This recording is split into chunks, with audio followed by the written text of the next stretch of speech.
কবেতে দুটি কন্যা দুই ভাগ করিল, আর সইতে আল্লাহ আমার নবী নিজেই কান্দিয়া উঠিল। কল্লা দুইটা দুর্গম বাইরে এক কবেতে আলাদা কইরা দিল। ওই যে মরার আগে দুই ভাইয়ে বুকে বুকে জড়াইয়াছিল। আল্লাহ বলে ফেরেশতারা যাও মাটি মঞ্জিল করো, কারণ ফোরাত নদীর পারে তোর কেউ নাই। ফেরেশতায় আসিল, দুই ভাইয়ের হাতে ধইরা দুই দিকে টানিতে লাগিল।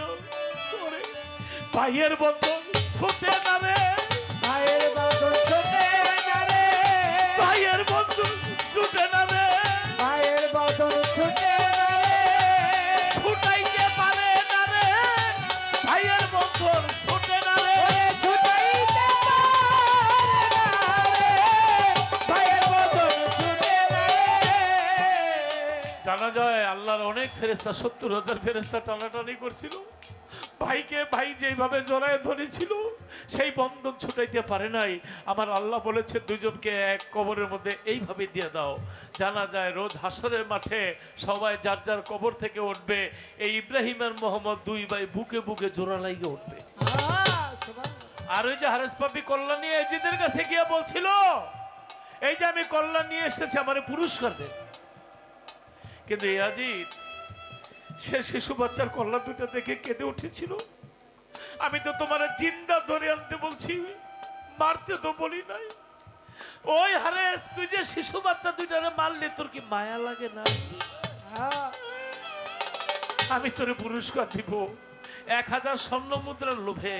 এমন শিশু বাচ্চা দুইটা তুই যদি হত্যা করতে পারিস, কেউ যদি তোর এর চেয়ে বেশি স্বর্ণ দেয় তুই আমার করলেও করতে পারবি। তাই মাটির মধ্যে গাইরা বুক পর্যন্ত পাগলা কুকুর দিয়া তারা খাওয়াইছে। সেদিন থেকে এই নামটা জানি না, বেয়াদবি মাফ করবেন, ওই নামটা অনেকেই রাখে না, কারণ ওর নামের সাথে একটা শব্দ। ইজিদ বলেছিল আমি পাপী, তোর নামের সাথে আজকে সমগ্র বিশ্বের মানুষ ডাকবে হারেস পাপী বলে। আমাকে ডাকে গোলাম লতিফ সরকার, বাবলি সরকার, এক একজনকে এক এক নামে ডাকে। হারেসের নামটা লইলে হারেস পাপী বলে ডাকে। তাই দুই ভাই যে বুকে বুকে জোড়া লাগে উঠবে হাসরের মাঠে, তখন তারা বলবে আল্লাহ বিচার চাই। সেদিন আল্লাহ বসে থাকবে, আমার রাসূল বসে থাকবে। ওদের কল্লাটা যেইভাবে নিছিল হারেস পাপির কল্লাটা দুই ভাইয়ের সামনে দিবে। ফুটবল খেললে এক ভাই লাথি এক প্লেয়ার লাথি মেরে যেন আরেকজনের কাছে দেয়, উনি লাথি মেরে আরেকজনের কাছে দেয়।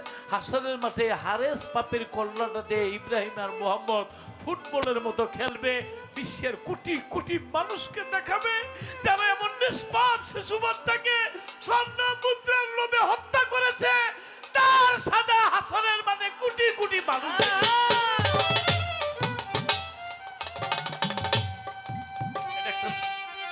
আমার বাবলি সরকার, আমার বোন, ভাবের শিল্পী, তিনি কথাটা বলেছিল।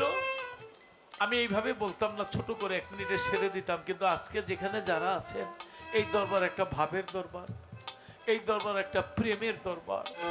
আমি মনে করি এই দরবারে যারা আছে তাদের কাছে, তাদের সামনে গান গোয়া কয়েক জনমের ভাগ্য থাকলে সেই সুযোগ আল্লাহ দেয়।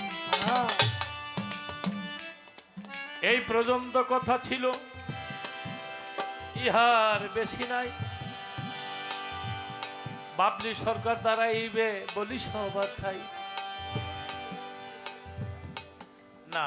একটা বাবের আসর, একটা বড় শিল্পী, কারণ এখন বায়না নিলেই এটা বোঝা যাবে না কত টাকা বায়না নেই। এটা বল মুখে অনেকগুলি ক্যামেরা, 70-80 হাজার টাকার নিচে এত বড় একজন শিল্পী লাস্টে যে দাঁড়াবে, কারণ দালালি গানে আমাদের নষ্ট করে ফেলছে।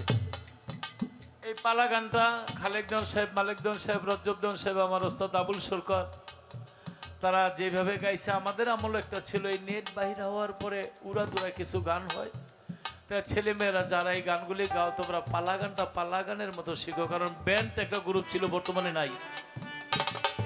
পপ একটা গান ছিল বাংলাদেশের মধ্যে, ওলো সুখিনে ওলো মর্জিনা নাই, কারণ বাংলাদেশের মানুষ এটা অ্যাভয়েড করেছে। এই বাংলাদেশের মানুষ আল্লাহ নবীর গান শোনে। এই আল্লাহ নবীর গানটা, মোহাম্মতের গানটা, প্রেমের গানটা লাস্টে যেহেতু দাঁড়াবে, তারা খালি আমি একটা কথাই বলবো, কিয়ামত। আমি জানতে চাই এই যে কিয়ামত হবে, সব ধ্বংস হয়ে গেছে, মানুষের জান কবজ করে কি? আজরাইল, আমার শুধু তার কাছে প্রশ্ন, আজরাইলের জানটা কবজ করবো কি? এটা একটা কথা থাকতে পারে না? ছোট্ট একটা কথা, যে সবার জান কবজ করে তার জানটা কবজ করবো কি?